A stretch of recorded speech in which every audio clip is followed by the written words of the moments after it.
we're going to test ride the Harley Pan America.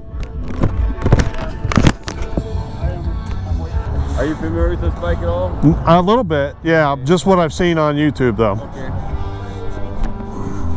So to start, you just flip this down, hit the button here, and we're going to start you off in rain mode, just so you can feel the different modes when you're out there on the track. Okay. And everything. So your mode switch is right here. So right now you're in sport, road, rain. So go ahead and play with that when you're on the track. Turn signals, self-canceling after you leave turn, and horn right there. It does have cruise control. Probably won't need that. No. Everything else is basic your bike stuff.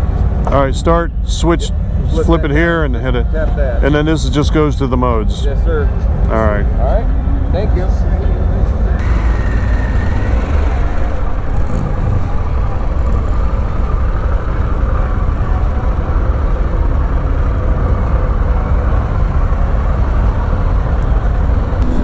So the rep said the shifting is buttery smooth, and he's right, it really is. And this does not feel like a big bike.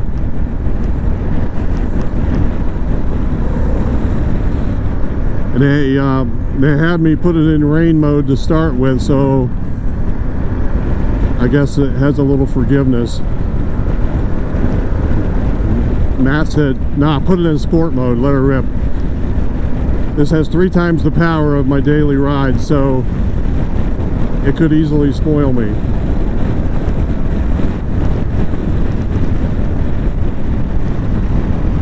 It's also very quiet compared to my daily ride.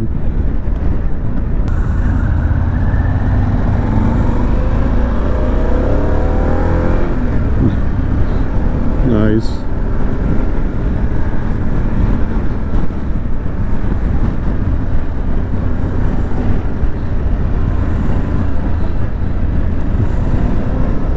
So it has adaptive ride height, this model, and when I sit on it stopped, I can flat foot completely. What I want to know is what height I'm at right now, but I don't want to drag my feet and find out.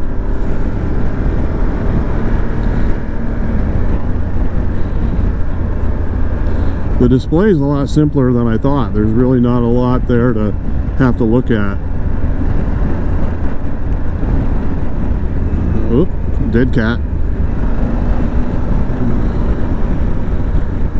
It's very responsive steering wise for as big as it is in comparison to what I'm used to riding. It feels much lighter than it is. I like that.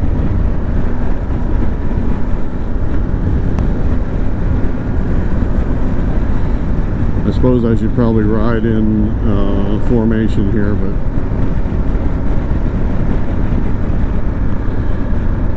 I'm going to switch modes. I don't know what mode that is. I can't see it. Sport mode. Oh yeah. Wow. That's a difference.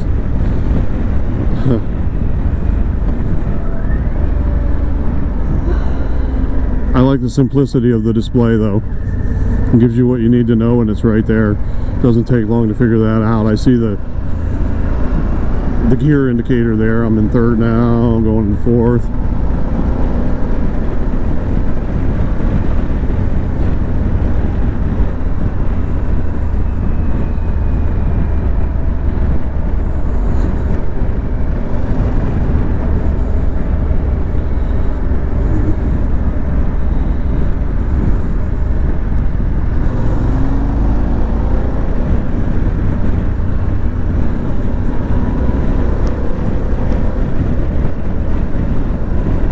I don't think I'm going to get a chance to throw it all the way into top gear. I don't know.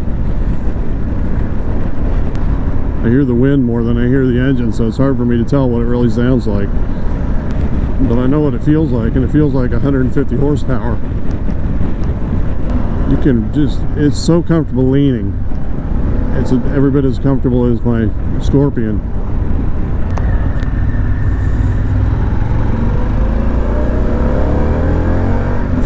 Good Lord, that is crazy, that torque.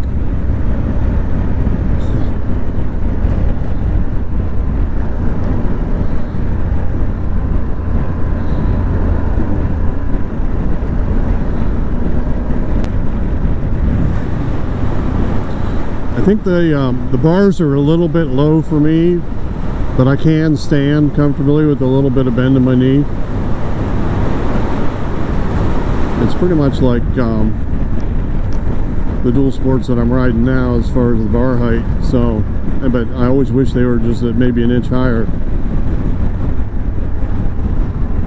Maybe even rotating that would help that, rotate the bars on this one. Stock mirrors work fine for me. This is a pretty good view of the road.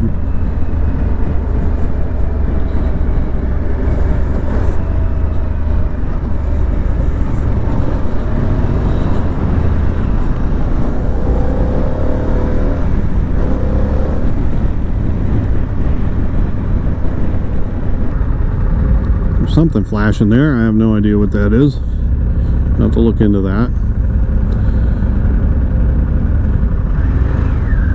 I should give a shout out to Street Track and Trail at Conneaut Lake for arranging for demo days yesterday and today. Wasn't sure if I was going to be able to make it.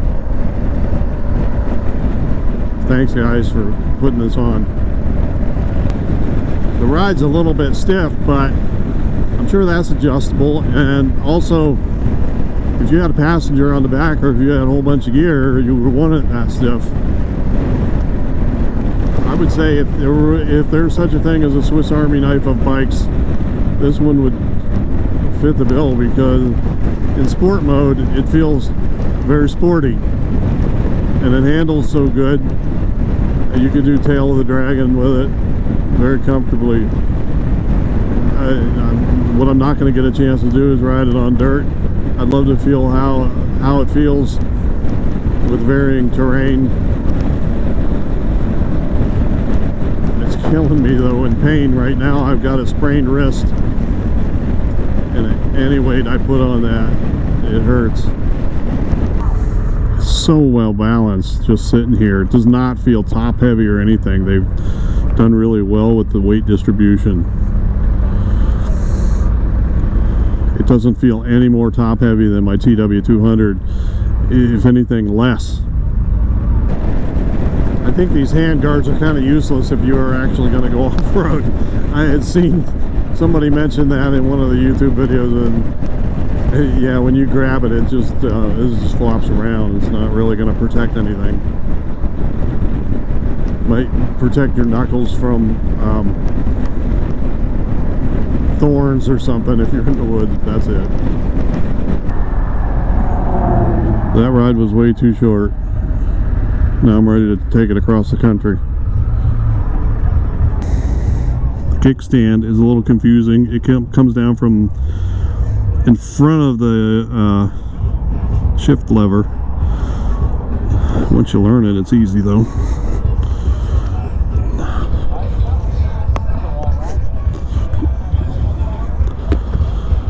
And there it is.